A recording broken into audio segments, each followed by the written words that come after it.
Kelihatannya Anies ini belum pasti juga maju di pilkada.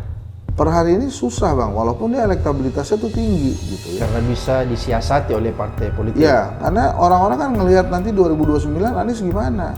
Kalau saya hidupkan kartunya, ini buat rezim ya, dia akan lawan saya. Menjadi ancaman gitu. Betul, makanya kita lihat nih rezim ini kan ada dua, Prabowo dan Jokowi. Kalau tiba-tiba Anies bisa maju, siapa di antara dua rezim ini yang mempersilahkan atau membiarkan Anies Baswedan maju gitu?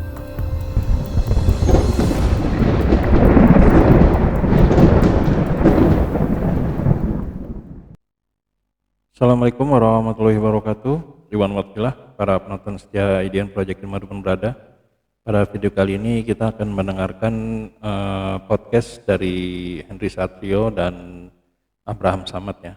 Nah di sini ada obrolan menarik, ya ini tentang kemungkinan besar Anies Baswedan tidak akan bisa maju bila memang tidak ada blessing atau istilahnya diberikan kesempatan ya dari Prabowo atau Jokowi. Nah bagaimana lengkapnya? Mari kita ikuti videonya berikut ini. PKB gimana? PKB apakah setia dengan Anies Baswedan di Pilkada Jakarta? Belum tentu juga. Kenapa? Karena Muhaimin Iskandar ini sudah mendekat ke Prabowo dan Jokowi. Nanti bisa dituduh nggak serius tuh kemarin dukungannya. Nah itu dia. Jadi PKS nggak sendirian. Makanya pada saat PKS mendeklarasikan itu, dia ini sebetulnya mau kerja sama-sama siapa? Apakah sama PDI Perjuangan? PDI Perjuangan juga sama Nasdem, kan dia tinggal butuh satu lagi kan? Iya bisa saja, tapi kan Nasdem juga sedang dekat dengan Prabowo dan Jokowi, walaupun dia punya masalah dengan Ridwan Kamil. Nah makanya kalau terjadi jalan ketiga, tidak ada Ridwan Kamil, tidak ada Anies Baswedan, ini justru akan seru. Golkar bisa ajukan sendiri, Gerindra ajukan calon sendiri, PDI Perjuangan ajukan calon sendiri, yang bisa jadi juga out of the box. Misalnya PKS bisa saja kemudian mendorong kembali Sohibul Iman gitu, berpasangan dengan siapalah nantinya. Karena saya melihat begitu, kalau memang nih dibikin Anies Baswedan nggak punya tiket gitu ya, ini kan demokrasi siasat. Cuma sendirian PKS nggak bisa nyalon, ya udah nggak bisa. Kalau Anies lewat independen udah lewat ya? Sudah lewat, sudah lewat. Jadi ini masih belum 100% bisa jalan juga Mas Aniesnya. Jadi Mas Hendri mau katakan kelihatannya Anies ini belum pasti juga maju di pilkada. Per hari ini susah bang, walaupun dia elektabilitasnya tuh tinggi gitu ya. Karena bisa disiasati oleh partai politik. Ya, karena orang-orang kan ngelihat nanti 2029 Anies gimana. Kalau saya hidupkan kartunya, ini buat rezim ya, dia akan lawan saya. Menjadi ancaman gitu. Betul, makanya kita lihat nih rezim ini kan ada dua, Prabowo dan Jokowi. Kalau tiba-tiba Anies bisa maju, siapa di antara dua rezim ini yang mempersilahkan atau membiarkan Anies Baswedan maju gitu? Misalnya Nasdem akhirnya berpasangan dengan PKS. Siapa yang kasih izin Surya Paloh, dan Surya Paloh merasa nyaman untuk mendorong Anies Baswedan lagi setelah banyak hal terjadi pada saat Pilpres gitu kan bang? Jadi misterinya sih menurut saya masih banyak ya.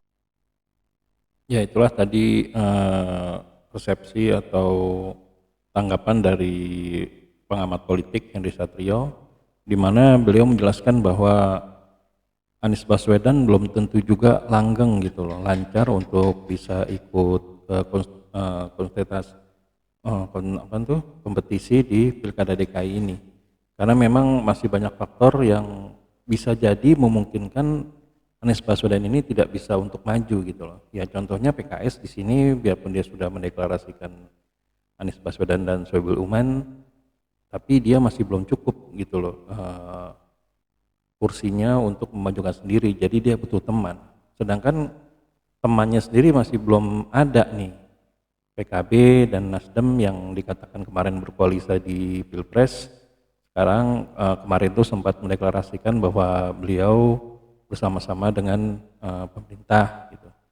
Nah, PDI Perjuangan sendiri juga belum tentu, karena memang di sini Ahok juga surveinya juga tinggi gitu. Dan jadi Bung Hensat tadi memperkirakan andaikan Anies Baswedan ini bisa maju, berarti ada andil di antara kedua pemimpin ini, yaitu antara Jokowi dan Prabowo. Karena memang kalau dilihat ke depannya di 2029 Anies ini juga bisa berpotensi untuk menjadi lawan terkuat mereka ya gitu ya, Koalisi Indonesia Maju ini. Dan jadi cukup menarik biarpun memang Anies Baswedan ini sudah cukup tinggi surveinya, tapi menurut Bang Henry Satrio belum tentu dia bisa maju. Nah bagaimana ke depannya, nah bulan Agustus ini sebentar lagi gitu ya, karena memang pendaftaran terakhir di bulan Agustus, kita lihat apakah Anies Baswedan bisa maju atau tidak. Atau mungkin nanti ada calon-calon lain yang sesuai dengan perkiraan Bung Hensat tadi. Mungkin PKS tiba-tiba tidak menentukan Anies, hanya Soebul Iman dan siapa gitu. PDI juga, PKB juga, jadi masing-masing punya calon tanpa ada Anies di situ.